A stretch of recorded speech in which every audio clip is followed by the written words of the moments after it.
Mesdames, Messieurs, soyez les bienvenus sur Média TV. Nous sommes dans le débrief et aujourd'hui nous parlerons de santé en Côte d'Ivoire. Depuis quelque temps, les soins privés en Côte d'Ivoire connaissent une hausse substantielle des tarifs suite à l'entrée en vigueur des barèmes et honoraires et tarifs des actes médicaux de 1998 dans les cliniques. La loi était entrée en vigueur en juin 2018, mais en août, elle a été suspendue par le ministre. Les associations de médecins privés, associations de cliniques ont décidé alors de faire bloc pour défendre leurs intérêts et finalement, la loi est entrée en vigueur ce 1er janvier 2019. Des augmentations, pas forcément du goût des populations, mais une nécessité pour les professionnels de la santé. Comment comprendre cette augmentation des tarifs? Quel dispositif pour accompagner cette loi et comment les populations accueillent cette décision et surtout, quels seront les impacts à venir? Pour en parler, nous recevons aujourd'hui Dr Joseph Boguifo, président de l'Association des cliniques privées de Côte d'Ivoire. Bonjour. Bienvenue, docteur. Merci. Et avec nous sur ce plateau, nous recevons aussi Marus Komoé, président du Conseil national des organisations de consommateurs de Côte d'Ivoire. Soyez le bienvenu. Merci. Merci, messieurs, d'avoir accepté notre invitation. Mais déjà, nous allons commencer avec vous, docteur Joseph Boguifo. Cette loi qui met en avant l'augmentation de ces tarifs, qu'est-ce qu'elle dit exactement, cette loi? Merci pour la question, mais je crois qu'il y a quand même quelques précisions à faire. D'abord, il ne s'agit pas d'une augmentation de tarifs. C'est important qu'on insiste dessus.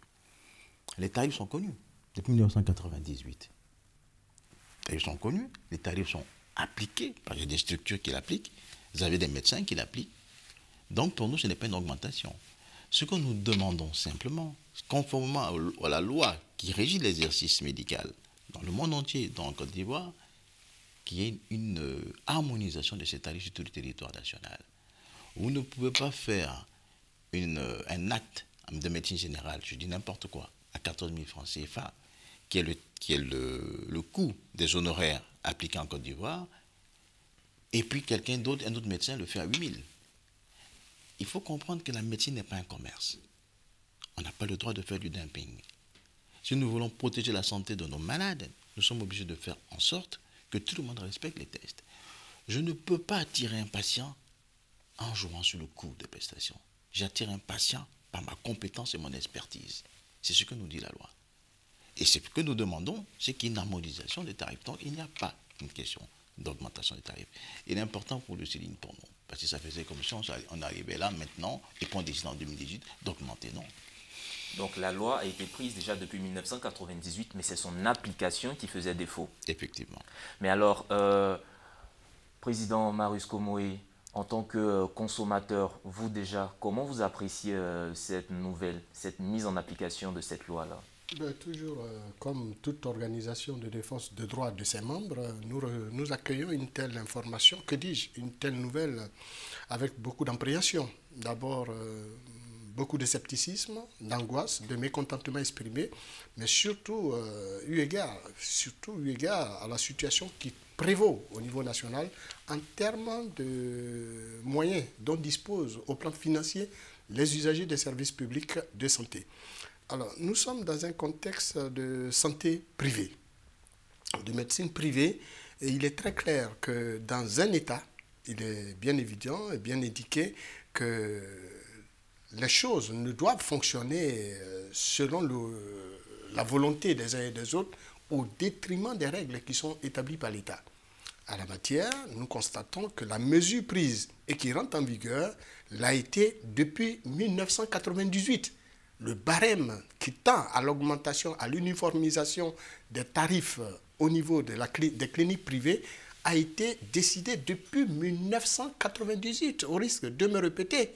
Et son application advient qu'en 2019, plus de 20 ans après, disons 21 ans, plus exactement après. Nous ne comprenons pas. Alors, vous l'avez dit tantôt, pourquoi avoir mis tant de temps pour pouvoir appliquer cette mesure? Certainement parce que l'État le sait très bien et les organisations ainsi que les acteurs des secteurs des cliniques privées le savent pertinemment que la situation financière de l'Ivoirien est délétère à tous les niveaux. Et donc, la mise en application d'une telle mesure suscitera, n'en point douter, mécontentement et angoisse au sein des populations. Et c'est ce que nous sommes là pour exprimer. D'accord. Mais docteur Joseph Boguifo, on sait déjà que cette loi, déjà 20 ans avant d'être mise en application, qu'est-ce qui a empêché cette loi-là d'être mise en application dès le début? Et puis, on a vu ce petit épisode.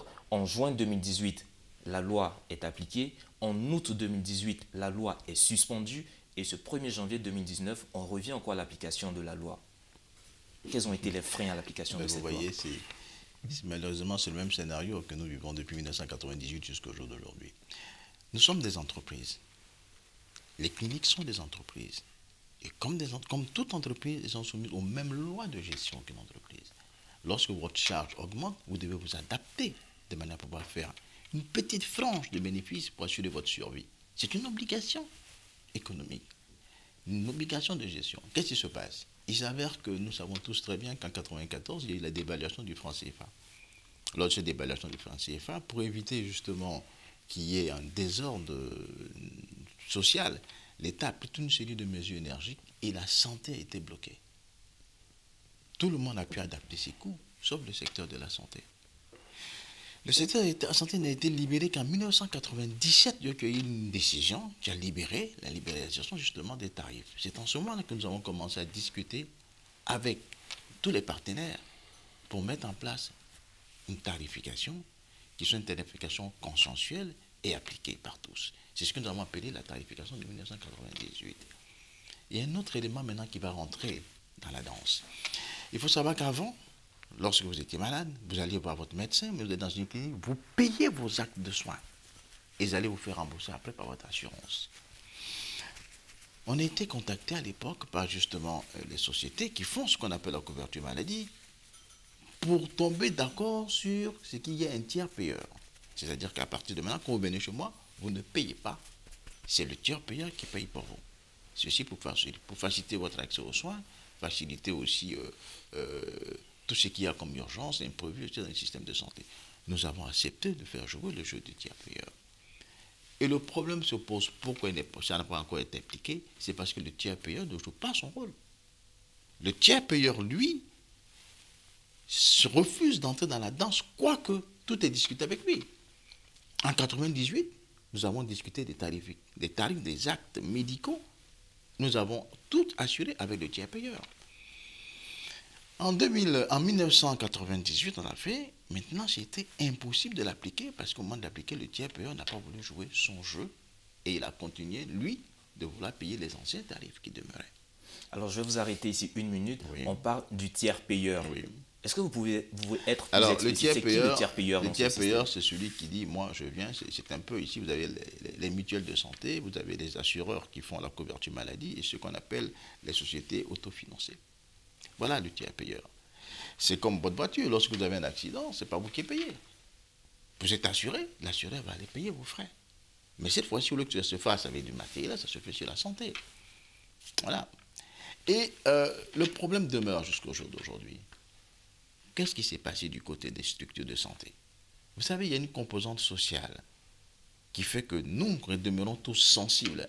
M. Marius Komwe a souligné le fait que la population n'est pas contente, il y a les coûts supplémentaires, etc. Nous sommes conscients, justement, de notre devoir qu'on appelle un devoir de médecin vis-à-vis du malade, qui a fait que nous avons accepté pendant quelque temps de favoriser l'accès des malades dans le sein des structures privées, malgré justement qu'on appelle ça, malgré les décisions qu'on avait prises des tarifs de 98 avec les anciens tarifs. Nous l'avons accepté. Et il est arrivé un moment où l'État est rentré dans la danse. Donc, il y a les cliniques privées, il y a vous, les professionnels de la santé, il y a le tiers payeur et il y a les malades. Vous avez 3 acteurs. Les malades. Il y en a sinon 4 acteurs. Et les malades. Vous avez maintenant, je vais revenir sur un maillon essentiel de ce système-là dont vous venez de parler, le tiers payeur. Ouais. Le tiers payeur, ça fait ressortir ici la qualité d'assureur, de mutuelle. Exactement. Mais quand on sait par exemple que la population ivoirienne, c'est vrai qu'on griffe l'assurance maladie universelle, est en train de se déployer. On sait qu'il y a beaucoup d'Ivoiriens qui ne sont pas encore couverts par l'assurance. Comment vous jugez ça? Est-ce que vous pensez qu'il faille mettre des politiques d'accompagnement à ces décisions-là? Parce que beaucoup d'Ivoiriens ne sont pas couverts par les assurances, par ce fameux tiers payeur. Pourquoi nous appelons de tous nos voeux donc l'avènement de la couverture maladie universelle? C'est justement pour corriger cette donne. Parce qu'à l'évidence et à l'analyse, les statistiques le démontrent aisément, plus de la moitié des populations n'a jamais souscrit à une assurance. Des familles tout entières vivent au jour le jour en allant voir des médecins, mais des médecins des hôpitaux publics. Rares sont les populations qui vont vers les cliniques privées. Pour y aller, il va falloir donc disposer de moyens adéquats. Et pour la plupart du temps, c'est des gens dont le pouvoir d'achat est hautement plus réduisant que les citoyens lambda, que le consommateur, que le citoyen ivoirien lambda. Un jeune fonctionnaire qui a environ 200 000, 300 000 mensuels comme salaire, pour ne pas dire même 100 000 comme salaire, ne pourra jamais se prétendre aller vers les cliniques privées. Pour y aller, c'est de gros moyens. Parce qu'en fait, le médecin privé, il a dit tantôt, ne fait pas de la médecine, ne devrait pas faire de la médecine un moyen de commerce. Mais le cas sur le terrain, la réalité sur le terrain est tout autre. Beaucoup de leurs confrères, beaucoup de personnes qui viennent donc à la médecine privée font de la médecine privée un moyen de commerce évident. Il faut donc changer la donne. Et ça, je pense qu'en tant que premier responsable des cliniques privées de Côte d'Ivoire, le docteur Bodjifo et toute son équipe ont un rôle prépondérant à jouer en accompagnant l'État à réguler le secteur. C'est important. Pour nous, Organisation de défense des droits et des consommateurs, nous restons toujours dans notre logique de protéger l'intérêt de l'usager des santé, qu'il soit de la santé publique ou de la santé privée, peu importe, pourvu qu'il soit un malade qui va vers un spécialiste de la santé, nous avons l'obligation de veiller donc à la protection de ses droits. Or, nous constatons en la matière, au niveau des secteurs privés de santé, que si l'on ne le dit pas assez, mais nous pouvons le dire aujourd'hui, qu'une violation des droits à la santé de l'usager sont bel et bien mises en œuvre avec justement l'application de ce barème de tarifs qui, ma foi, fait couler beaucoup d'encre et de salive. Une violation des droits à la santé, le terme est un peu fort. Docteur Joseph Bodjifo, est-ce que vous partagez cela? Non, je pense que, écoutez, nous comprenons très bien ce qui se passe. C'est pour ça que je vous dis que le sacrifice, c'est nous qui le faisons. Hein. Ça fait 20 ans que nous faisons ce sacrifice. N'oubliez pas. Vous avez 4 acteurs sur le terrain. Vous avez l'État, vous avez les sociétés qui font la couverture maladie, les assureurs autres, vous avez les malades, et vous avez les cliniques privées de Côte d'Ivoire.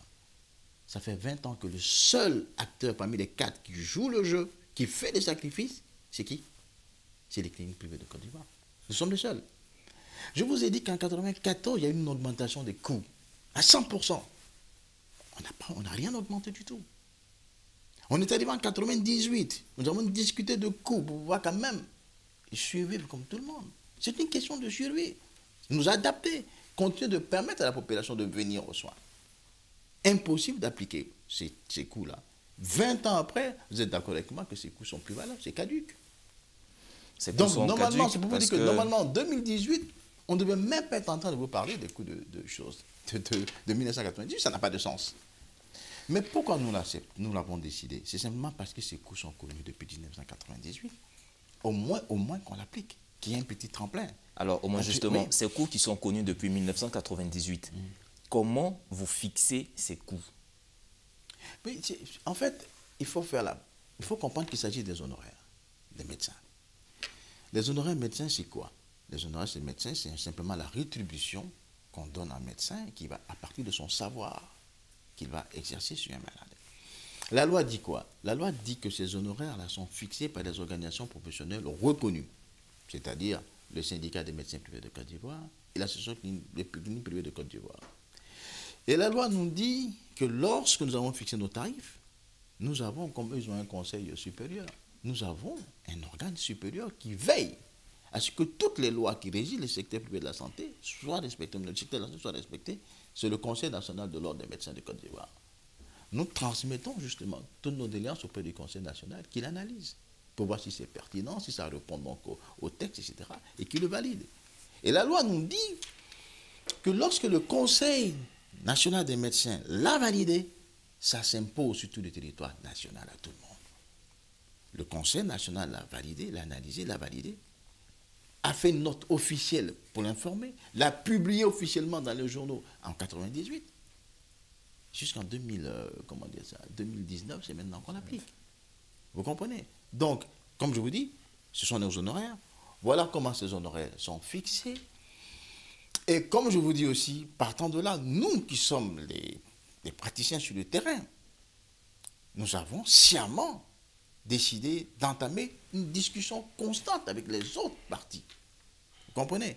Mais je suis désolé, aujourd'hui, c'est plus gérable. C'est très simple à comprendre. Vous avez aujourd'hui beaucoup de cliniques qui ont fermé. C'est très simple. Beaucoup de cliniques ont fermé. Beaucoup de cliniques ont déjà fermé. Ensuite, vous avez beaucoup de cliniques qui se sont rachetées. Vous avez des médecins qui vont faire autre chose. Ils préfèrent aller vendre des cacahuètes que de continuer de faire de la médecine. Qu'est-ce qu'on veut?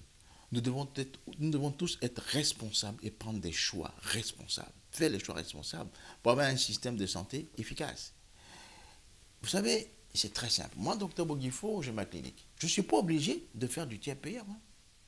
Je ne suis pas obligé. Ce n'est pas une loi.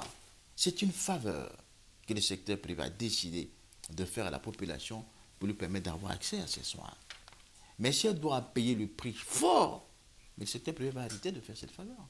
Mais justement, là, je vais vous arrêter parce qu'on parle des augmentations des coûts des soins de santé dans le secteur privé.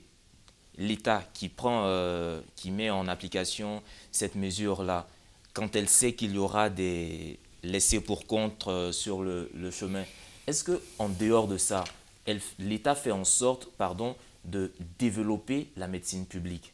Ben là, le bât blesse, justement. Il faut aujourd'hui que l'État sache exactement ce qu'il a comme programme de développement du système de santé en Côte d'Ivoire. Quelle est la politique nationale de développement du système de santé? Là est une préoccupation majeure. Il faut aujourd'hui faire asseoir tous les acteurs du secteur du monde de la santé et définir les contextes d'une véritable politique nationale de santé qui prend en compte les préoccupations non seulement des acteurs du secteur, c'est-à-dire les médecins et tout le personnel du monde de la santé, ensuite les patients qui ne sont autres que les usagers des services publics, ensuite les organisations professionnelles, que dis-je, les mutuelles, les assureurs, tous les acteurs, sans exception, doivent pouvoir s'asseoir en face de l'État pour définir un nouveau contexte. Regardez par exemple un barème qui date depuis 1998, on les dépoussière en 2019 parce que tout simplement, les acteurs du secteur des cliniques privées en ont jusque-là et n'arrivent plus à voir le bout du tunnel, dans la mesure... Et vous n'avez pas été associé aux réflexions, non, du tout. aux préparations de tout cela? En tant qu'organisation de défense des droits du consommateur et première instance de décision des organisations de consommateurs de Côte d'Ivoire, nous n'avons ni de près, ni de loin été associés. Je sais bien que cela était dans les perspectives de l'organisation des cliniques privées de Côte d'Ivoire de nous rencontrer lorsque l'État, justement, les a appelés à surseoir à leur initiative. Donc, nous restons très disponibles et disposés pour la concertation. Parce que tout ce qui touchera ou tout ce qui violera, à n'en point douter, les droits du consommateur ou alors mettra en mal le bien-être des populations en matière de santé sera bel et bien combattu par notre organisation. Alors, Dr Joseph Boguifo, tout à l'heure, vous étiez en train de dire qu'il y a certaines cliniques qui appliquaient des coûts assez en dessous du coût normal qui devait être appliqué depuis 1998. Mais déjà, vous, au sein de votre association, de votre corporation, comment est-ce que vous réguliez ce fait déjà? En fait, le problème est un peu plus complexe que ça. Il faut savoir que, comme on dit, il y en a qui voient la santé comme un business. Il faut le dire. Il faut appeler un chat un chat. Moi, je vous dis, écoutez, on tombe d'accord, on discute. On décide de faire la consultation du médecin généraliste à 15 000 francs. On décide, vous et moi, vous êtes l'assureur, moi je suis le praticien, on tombe d'accord dessus. Au moment d'appliquer, vous dites non, non, moi, on est tombé d'accord, mais moi, je continue d'appliquer les 12 000 ou bien les 11 000 d'avant. Première situation qui est anormale. Parce que nous avons discuté sur des bases concrètes. Deuxième problème, vous avez notre groupe qui vient derrière, qui dit, moi, même votre 11 000 là, ça ne va pas, moi, mes cotisants sont des faibles cotisants, ils n'ont pas beaucoup d'argent, cassez encore vos prix. Moi, si ce n'est pas 8 000, mais je ne peux pas venir chez vous. Et puis, tac, on arrive à 8 000. Et un qui vient vous dire, non, non, non, je suis en sérieux, moi, je suis une association, on arrive à 6 000. C'est grave. Je suis désolé de vous le dire, c'est grave. Il y a du chantage en bas, qui font que vous avez des cliniques qui se trouvent dans des zones qui disent que, bon, moi, si je ne cède pas à leur chantage, je vais fermer parce que je n'aurai pas de malade. Du chantage de qui? Des tiers payeurs. Je vous l'ai dit toujours, il y a celui qui paye. Ça peut être une mutuelle, ça peut être une assurance, mais c'est celui qui paye. Vous savez, il faut mettre...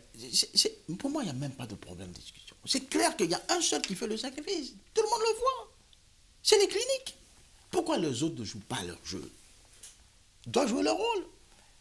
Quand vous allez à la banque, parce que je vous ai dit, en plus que nous, c'est des prêts que nous faisons. C'est des prêts. Quand vous allez à la banque et la banque vous fait un prêt, je suis désolé, vous ne payez pas votre prêt, qu'on appelle ça. Il y a des sanctions, il y a des pénalités, etc. Mais ça ne se passe pas comme ça au niveau de la santé. Pourquoi justement? Je vais vous dire simplement d'abord que c'est des prêts que nous faisons. Ensuite, l'autre problème qu'il faut souligner, c'est que le secteur de la santé a connu beaucoup de problèmes. Vous savez bien que notre pays a eu une guerre qui a fait qu'aujourd'hui, tout le système public s'est pratiquement totalement dégradé. En plus de ça, vous avez eu des mouvements des gens du nord, du centre, tout ça, vers Abidjan, qui ont installé des structures. Nous avons saisi officiellement l'Union européenne pour lui faire une étude. Pour voir quelle est l'étude sur le secteur, sur l'environnement des affaires du secteur privé de la santé en Côte d'Ivoire. Ils ont fait l'étude. Vous savez ce que l'étude démontre? Qu'il y a 70% de structures qui sont illégalement installées aujourd'hui en Côte d'Ivoire. 70%. 70% de structures. C'est un scandale. C'est grave. Ça, nous l'avons souligné 1000 fois auprès de nos autorités. Nous sommes arrivés à un stade où nous devons tous décider de ce que nous voulons faire de la santé de notre pays, prendre les mesures rigoureuses qui s'imposent pour atteindre nos objectifs et sauver la santé des Ivoiriens. Vous avez justement, à vous entendre, il y a une petite question qui me perturbe un peu. Vous dites par exemple, le tiers payeur, cet acteur clé qui est dans l'ombre quand même, qui influence les coûts, lorsqu'il s'agit de remettre la loi de 1998 à jour, pourquoi ne pas redéfinir le cadre de cette loi-là, redéfinir le cadre de le rôle du tiers payeur, le circonscrire dans un canevas bien précis et remettre cette loi-là à jour? Il faut d'abord que les acteurs acceptent de jouer le jeu. C'est la première des choses. Lorsqu'on s'assoit et qu'on discute, que chacun assume ses responsabilités. Il faut que l'État joue sa partition.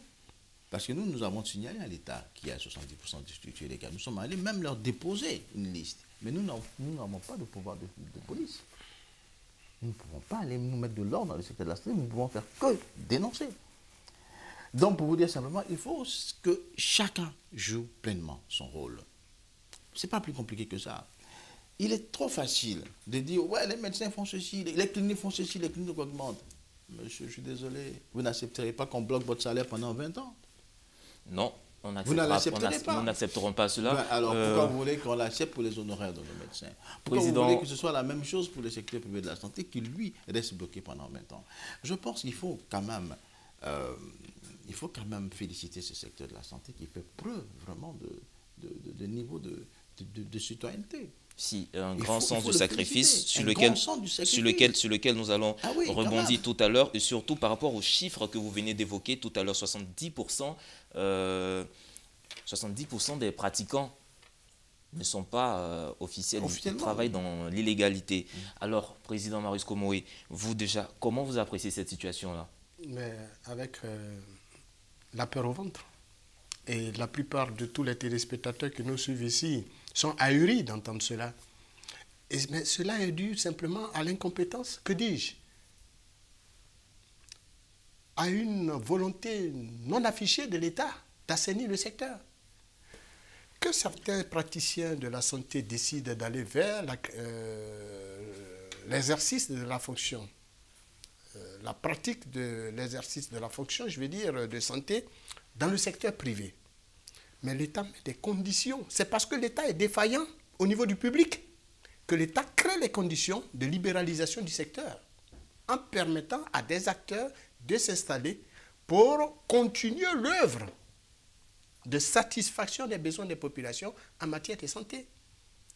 Mais si, par la même occasion, l'État libéralise et l'État ne se donne pas les moyens d'un suivi régulier de l'installation des acteurs, des praticiens qui vont vers des cliniques privées, eh bien nous constaterons tous ces défauts. Comment pouvez-vous concevoir que sur 100 cliniques privées installées, parce que c'est ce que ça veut dire, sur 100 cliniques installées, il y a 70 qui ne sont pas légales. Dans l'illégalité. C'est inacceptable.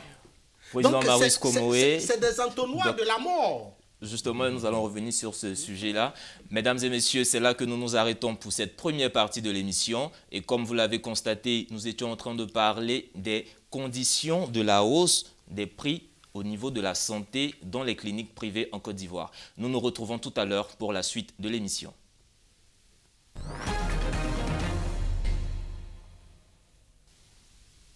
Merci de nous retrouver pour cette seconde partie du débrief sur les hausses des coûts des soins de santé dans les cliniques privées en Côte d'Ivoire. Nous sommes avec Dr Joseph Boguifo, président de l'Association des cliniques privées de Côte d'Ivoire. Et avec nous aussi Marius Komoé, président du Conseil national des organisations de consommateurs de Côte d'Ivoire. C'est bien cela. Alors, dans cette seconde partie, nous allons parler du phénomène des cliniques clandestines. Vous venez de dire qu'il y a 70% d'officines qui agissent dans l'illégalité. Mais avant de poursuivre, nous allons suivre cet élément, la réaction des populations sur le phénomène des cliniques clandestines en Côte d'Ivoire. Je pense que si la population part vers ces cliniques-là, c'est parce que les hôpitaux sont chers. Voilà, les hôpitaux sont chers et puis du coup, quand ils vont là-bas, de un, ils mettent leur vie en danger. Dans ces infirmeries-là, vous n'avez pas le plateau technique requis pour traiter suffisamment les patients. Et puis, en général, pour ce que je sais, il n'y a même pas de médecins. Ce sont des infirmiers. Donc, moi, je ne trouve pas la nécessité d'aller dans ces infirmeries de quartier alors que j'ai la possibilité de me faire soigner dans une clinique. Comment l'État a pu permettre à ce que ces cliniques s'installent? C'est la question qu'on doit se poser. Parce que l'État, pour moi, doit avoir un regard périphérique, doit avoir un regard inclusif pour voir un peu qui travaille et qui ne travaille pas, qui fait bien et qui ne fait pas bien son travail. Si vous avez un parent que les parents, comme on dit communément, le parent tombe dans les pommes, ben, vous ne réfléchissez pas beaucoup. Hein. Quand vous jetez un coup d'œil, si c'est un centre de santé qui est plus proche, ben, vous y allez. Mais ils se sont réveillés tardivement. Ils se sont réveillés parce que le problème, il faut avoir une alternative. Quelle est l'alternative que l'État propose? Vous allez en guerre contre ces personnes. Quelle est l'alternative? C'est vrai, on nous parle de l'assurance, comment on appelle cette assurance-là? Universelle. Mais même quand on a l'assurance universelle, la population, par exemple, qui est reculée, qui n'a pas les moyens, par exemple, de venir dans les centres bien où le plateau technique est bien indiqué, mais ces personnes iront là-bas. Quelle est la solution alternative? C'est la solution alternative que l'État doit proposer d'abord, avant d'aller en guerre contre ces personnes. Alors, docteur Joseph Boguifo, vous venez de voir cet élément. Vous, comment vous pouvez dire, comment je peux le dire, comment les cliniques reçoivent leur agrément? Oui, il faut savoir. Mais il y a des tests. Hein. C'est le ministère de la Santé qui a les tests. D'accord? Il y a les tests pour d'abord exercer en qualité de médecin en Côte d'Ivoire. Ce n'est pas parce que je suis docteur en médecine que je peux exercer. Il faut que le Conseil de l'ordre me donne son autorisation. Il y a des tests pour ouvrir qu'on appelle ça une officine. Une officine. Il y a des tests pour cela, etc. Donc les tests existent. Il faut simplement remplir toute la documentation, transmettre au ministère de la Santé qui va faire une analyse et puis ensuite aller sur le terrain, faire ce qu'ils appellent une visite de conformité, etc. avant de vous donner les premières autorisations. D'accord. Mais M. Marius Komoé, Déjà, en tant que population, quand vous arrivez vers ces cliniques-là, est-ce que le consommateur lambda, il peut déjà faire la différence? Ben, très clairement. Dans les cliniques qui n'ont pas d'autorisation, qui fonctionnent pêle-mêle en violation de toutes les règles de fonctionnement en la matière, ne disposent d'aucun plateau technique, le personnel n'est pas qualifié et ça peut se détecter tout de suite et maintenant, ne serait-ce même que par l'accueil. Et donc, pour des spécialistes comme nous, qui avons quand même en charge la défense des droits des usagers de santé, eh bien, nous faisons toujours l'expérience, que dis-je, l'expertise d'aller sur le terrain, de vérifier ces différentes cliniques qui s'installent à tout bout de champ sur l'ensemble du territoire national et plus particulièrement dans les grandes métropoles de la Côte d'Ivoire et dans le district d'Abidjan, parce que là, tout est concentré dans le district d'Abidjan. Et je pense que l'étude, pour ne pas dire l'enquête réalisée par les partenaires techniques et financiers qui a attesté de ce que nous avons 70% de nos cliniques privées qui ne sont pas installées conformément aux règles établies par l'Organisation mondiale de la santé en la matière et plus particulièrement par l'État de Côte d'Ivoire, est d'autant plus important à souligner que l'État a un rôle prépondérant, encore une fois, à jouer pour assainir le secteur. Parce qu'il est inadmissible que des jeunes Ivoiriens aient fait de grandes études de médecine qui, au final, se soldent par des doctorats, décident de s'installer en tant que médecin privé, payent tout ce qui va avec, en allant justement emprunter avec des banques, aient un plateau technique digne de foi, recrutent du personnel qualifié, payent leurs impôts, en tout cas, en un mot, assument leurs charges en tant que tels.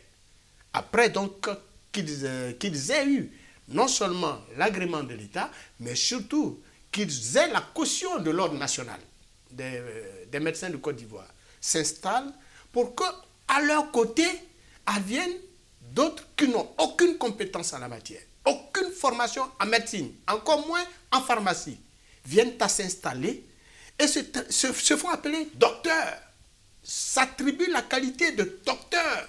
Mais un docteur, c'est quelqu'un qui a fait des années d'études en médecine, attesté par un doctorat. Et justement, vous, en tant que consommateur, responsable des consommateurs, quand vous voyez ce genre d'officine, ce genre d'institution, d'entreprise, qu'est-ce que vous faites? Est-ce que vous sensibilisez déjà les consommateurs à éviter ces cliniques clandestines-là? Et quand vous les repérez, est-ce que vous faites remonter l'information pour que des sanctions, des mesures soient prises? Vous avez tout de suite compris, dans le micro-trottoir, la plupart des citoyens, des usagers de santé interrogés, vous ont dit qu'ils préfèrent éviter de facto ces cliniques de la mort, comme nous les appelons, dans la mesure où un citoyen mal informé est lui-même un danger pour l'exercice même de l'État, de la société, pour le fonctionnement de la société. Il est donc clair en tant qu'organisation de consommateurs que nous portons la bonne information aux usagers. Et c'est ce à quoi nous nous attelons, puisque notre rôle est d'informer, d'éduquer et de sensibiliser le consommateur.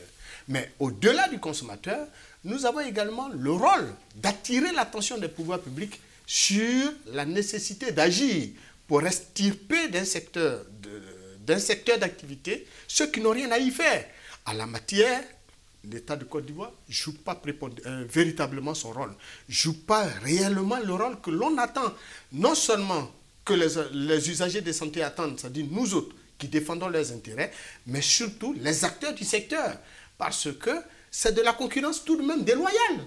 Et ça aussi, il faut le lever parce qu'il y a une loi en Côte d'Ivoire qui interdit donc la concurrence déloyale avec une institution mise en place. Que fait cette institution? Nous n'avons pas justement, comme l'a dit le président des cliniques privées de Côte d'Ivoire, nous n'avons pas, à nous substituer au pouvoir de l'État, à nous substituer aux instances de l'État ayant en charge d'aller traquer justement ces cliniques de la mort. Il revient donc au ministère de la Santé, à travers ses démembrements, à travers ses directions, ses départements qui ont en charge de faire ce travail. D'ailleurs, une police sanitaire a été mise en place pour traquer justement tous ces brebis galeuses du monde de la santé. Mais on constate malheureusement que plus de 70% de nos cliniques privées sont détenues par des gens qui n'ont jamais exercé dans le secteur de la médecine. Donc il y a nécessité d'agir pour extirper les brebis égarées de la qualité ou bien de ce système de santé-là. Mais vous, à votre niveau, Dr Bodifo, comment vous arrivez à gérer cela, les 70% qui travaillent dans l'illégalité? Comment vous travaillez en collaboration avec l'État? Vous partez de vos propres moyens. Comment vous sensibilisez ceux qui ne sont pas encore dans la légalité et quels moyens de répression vous avez? Je voulais d'abord remercier M. Marius Komoué parce qu'il a déjà fait mon combat. Rien qu'à l'écouter. Vous savez, en dehors de tout ça, des investissements et tout ça, il s'agit quand même de la santé des individus. Nous n'avons pas de vie. Hein. Ah non, du tout. Lorsque je vous ai fait une opération bidon, que je vous ai enlevé un organe, je vous l'ai enlevé. Il y a des lois pour poser des actes chirurgicaux. Si je pense qu'il s'agit d'ouvrir un ventre, d'aller se balader dedans, mais lorsque j'en sors, il y a la mort au bout. Lorsque je n'ai pas l'expertise, la compétence requise. La santé est trop sérieuse pour qu'on puisse s'amuser avec. Et nous ne pouvons pas l'accepter que les gens s'amusent avec. C'est pour ça que nous avons fait l'étude par l'Union européenne. Les rapports sont clairs, les rapports sont là. D'accord? 2. Nous avons nous-mêmes pris notre bâton de pèlerin pour accompagner la police sanitaire sur le terrain. Vous comprenez? Nous avons fait nous-mêmes une étude, nous avons mis en place une commission que nous appelons la commission vigilance, pour essayer de travailler pour nous sur le terrain. Cette commission a tout un rapport qui a été déposé au niveau du ministère de la Santé. Comme je vous ai dit, nous n'avons pas le pouvoir de police. Nous ne pouvons que appuyer nos dénonciations par des enquêtes, des trucs concrets sur le terrain. Ensuite, nous avons discuté avec l'État à l'époque, jusqu'au plus haut niveau de l'État. Nous avons discuté pour faire comprendre le danger que représentent ces problèmes. Le danger que représente justement cette anarchie dans le secteur de la santé. Aujourd'hui, le phénomène est devenu tellement grave. Pas forcément... C'est vrai que l'État a une grande partie de responsabilité dedans, mais il y a aussi le fait, malheureusement, nous avons connu des moments difficiles. Donc notre guerre qui a favorisé aussi que beaucoup de choses s'installent, qu'il y ait des plateaux qui soient détruits, ce qui fait qu'il y a tout un travail à faire derrière. Mais nous avons demandé que le phénomène est tellement important que nous avons suggéré deux choses. Soit la mise en place d'une commission interministérielle qui se pencherait sérieusement sur ce problème. Parce qu'il faut trouver une solution et dans les meilleurs délais et le plus rapidement possible pour la crédibilité de notre pays, pour son image à travers le monde entier. La commission interministérielle comprendrait le ministère de la Santé, bien sûr, le ministère de l'économie, le ministère de l'Intérieur, le ministère de la Justice, et tout ça. Parce que nous avons fait des enquêtes, nous avons amené des gens à l'extérieur du pays. Il y a des zones où nous avons identifié 300 structures de santé, dont 6 seulement étaient légalement constituées. Je ne sais pas si vous voyez, pour nous c'est un drame national. Effectivement. Et à côté de cela, nous avons proposé aussi qu'on mette en place une autorité chargée de la régulation du secteur privé de la santé. Il faut qu'il y ait une politique dans le contexte actuel, devant les réalités que rencontre ce secteur et devant le rôle qu'il est appelé au jour aujourd'hui. Parce que toutes les défaillances, les grandes défaillances sont dans le secteur public et palliées en grande partie par le secteur privé. Vous qui êtes malade, vous n'irez jamais dans le secteur public pour vous faire soigner. Je suis prêt même à m'occuper. Pourquoi? C'est ça la réalité. Et nous sommes amenés à supporter toute la charge, tout le poids, sans être accompagnés, d'une manière ou d'une autre. Vous comprenez? Alors, pour nous, au jour d'aujourd'hui, il faut que... Ou alors on fait carrément une analyse diagnostique, une étude diagnostique de la situation, et on voit les décisions à prendre. Mais nous avons fait la nôtre, notre étude à nous. Nous avons sorti nos propositions. Soit on met en place une commission interministérielle, mais urgente, pour traiter ce problème en profondeur. Soit on met en place une autorité. Et quel retour vous avez de l'État sur ces propositions? Il y a une autorisation de réguler, je ne sais pas, les marchés d'éthique. On peut mettre en place une autorité pour réguler justement, rapidement, le secteur privé de la santé dans notre pays. Et quelle réponse vous avez de l'État sur ce point-là? Est-ce que vous pensez que vos doléances ont été entendues? Elles sont en bonne voie? Je dois dire qu'aujourd'hui, nous sommes un peu plus rassurés. Nous sommes un peu plus rassurés parce qu'on sent de plus en plus la détermination de l'État d'accompagner justement le secteur privé, la détermination de l'État de poser des actes en ce sens. Mais je dis que la charge est tellement lourde que je ne pense pas que le ministère de la Santé, si on ne lui donne pas les moyens requis. Je dis bien tous les moyens requis qui puissent résoudre ce problème dans les meilleurs délais. Et malheureusement, c'est les drames que nous vivons. C'est pour ça que je vous dis que le secteur privé de la santé, c'est-à-dire les acteurs que nous sommes, les cliniques privées ne peuvent pas être seuls à supporter toute la charge. Nous sommes, au jour d'aujourd'hui, je vais vous donner un exemple très simple. Vous savez, quand il y a eu la guerre en Côte d'Ivoire, vous savez quelles sont les seules entreprises qui ont travaillé dans ce pays? Vous savez? C'était les cliniques privées en Côte d'Ivoire. Elles ont ouvert. Les femmes en grossesse pour qu'elles puissent accoucher. Les malades pour qu'ils continuent de se faire soigner. Les opérer, comment on fait pour les suivre? Toutes les cliniques ont ouvert. La plupart des cliniques. Mais les gens qui se sont soignés là, qui a remboursé les frais? Qui? Lorsque vous prenez une balle, que vous allez dans une clinique, vous avez des médecins qui ont abandonné leur famille, qui ont dormi dans des cliniques, qui ont soigné qu'on appelle ça, des blessés par balle, etc. Mais qui a payé ces soins-là? Pour vous dire simplement que ce secteur fait que des sacrifices. Bon sang, il faut qu'aujourd'hui, tout le monde prenne conscience de ça. Et qu'on arrête parfois facilement d'indexer ces temps en disant « ouais, ils ont de l'argent ». Non, nous sommes en train de fermer.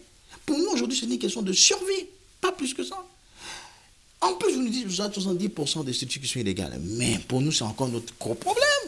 Parce que moi, je paye des charges. J'ai quelqu'un qui n'a aucune compétence, qui n'est même pas médecin. C'est très simple. Dans notre pays, tout le monde s'appelle docteur. Avec la complicité même, parfois même de nos médias. Moi, je vois des gens qui font... Vous savez, chez nous, la publicité est interdite. Mais on voit des publicités passer à la télévision. Justement, je vais vous arrêter juste 15 secondes sur ce point-là. Est-ce que dans votre combat, vous êtes soutenu par l'ordre des médecins? C'est vrai qu'on parle du privé, mais l'ordre des médecins, qu'est-ce qu'ils font pour vous accompagner concrètement? Nous avons heureusement l'ordre des médecins qui est une institution qui est hautement responsable.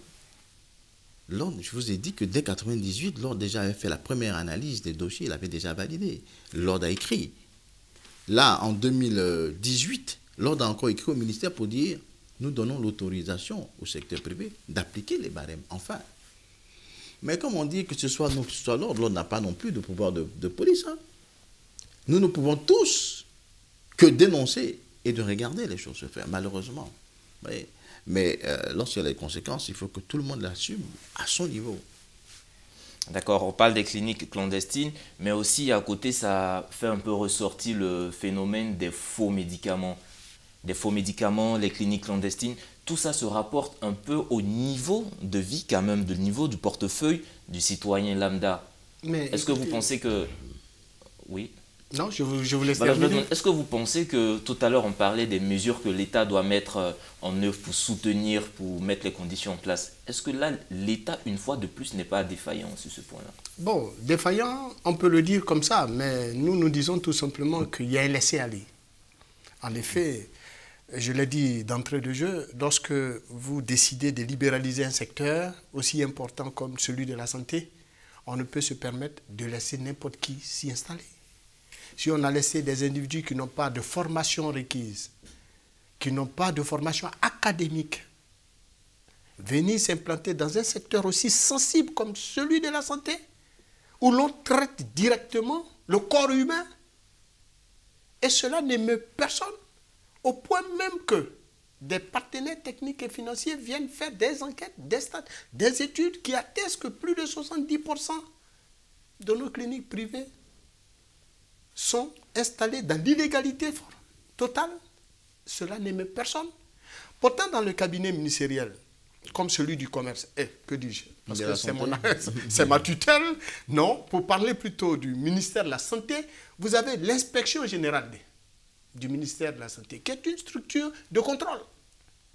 Vous avez une direction de la police sanitaire, qui est une structure de contrôle et de répression. Vous avez une direction générale de la santé. Et j'en passe.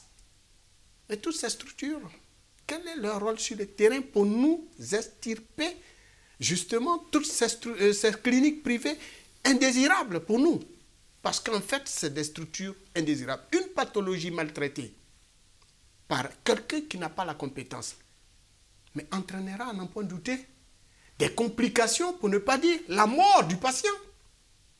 Au moment où le vrai médecin se rendra compte de ce que la pathologie a été maltraitée, parce que l'usager, quand il viendra vers le vrai patient qui a fait la formation requise, ne dira pas réellement qu'il est passé par une clinique n'en avait même pas, qui ressent même pas une clinique. Il dira tout simplement qu'il est resté à la maison, il cachera qu'il a été déjà dans une clinique maltraité. Vous parlez des médicaments. Mais ça, c'est un phénomène, je pourrais dire, régional. C'est une réalité dans toute la sous-région en Afrique.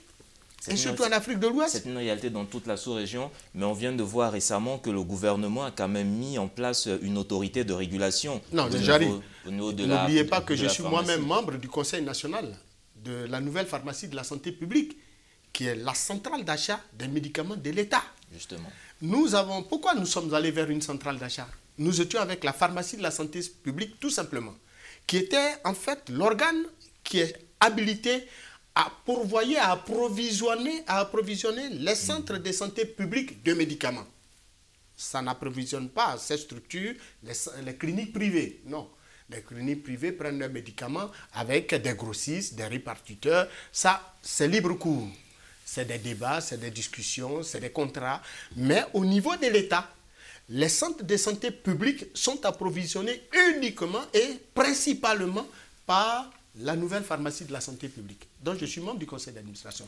Maintenant, dans la lutte pour l'extirpation de la présence des médicaments vendus dans la rue, mais nous avons mis en place une autre structure, qui est le COTRAMED, qui est un comité qui regroupe tous les acteurs du monde de la santé pour naturellement traquer là où on découvrira qu'il y a effectivement un nid de propension, de présence des médicaments de la rue. Mais cette structure a fait ce qu'elle pouvait, mais par manque de moyens, elle est tombée en léthargie. Alors revenons-en aux cliniques privées. Au niveau des cliniques privées, oui. Une clinique clandestine, oui.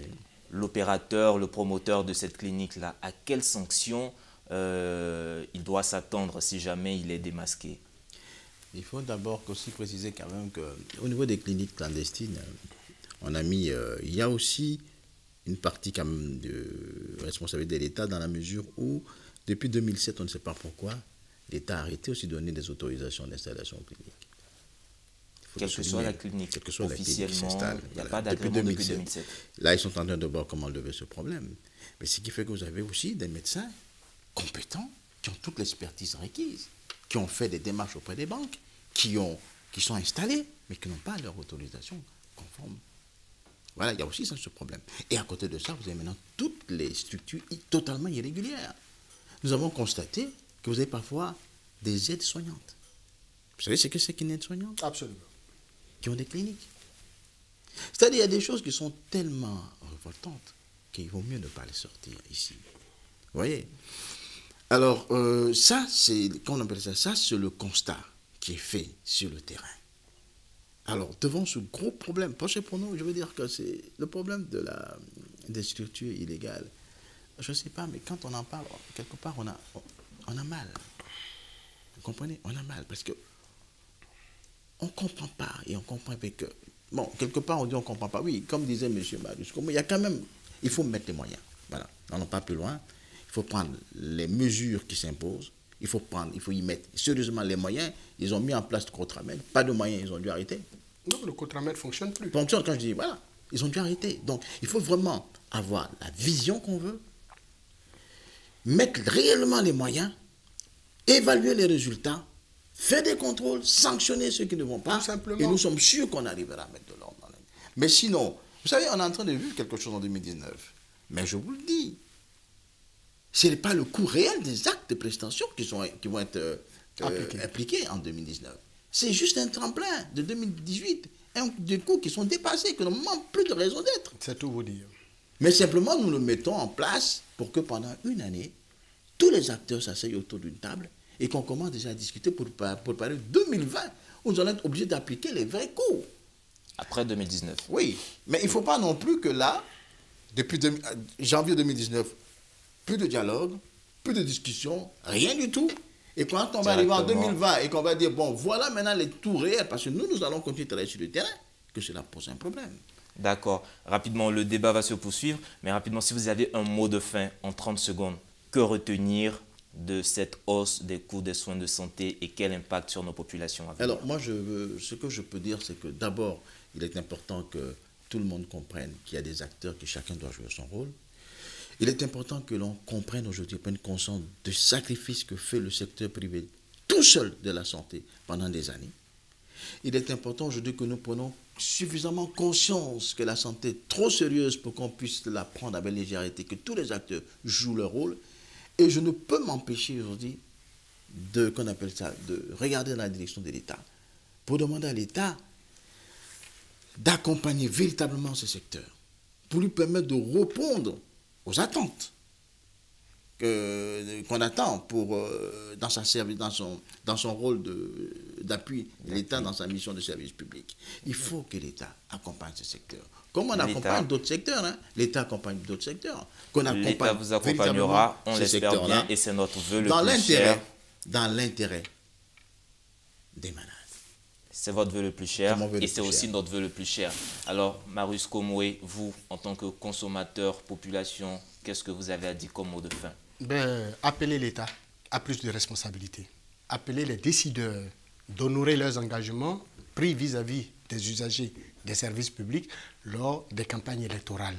On nous propose moins et merveille, advenu au pouvoir, il faut pouvoir mettre en œuvre tout ce qui nous a été promis. Il n'y a que cela qui pourrait naturellement déterminer notre soutien à l'action politique et à la vision de nos hommes politiques. Au demeurant, nous appelons donc nos frères et nos sœurs du secteur privé et plus particulièrement de la médecine privée de penser aux populations, de savoir que la situation à tous les niveaux est délétère. Merci.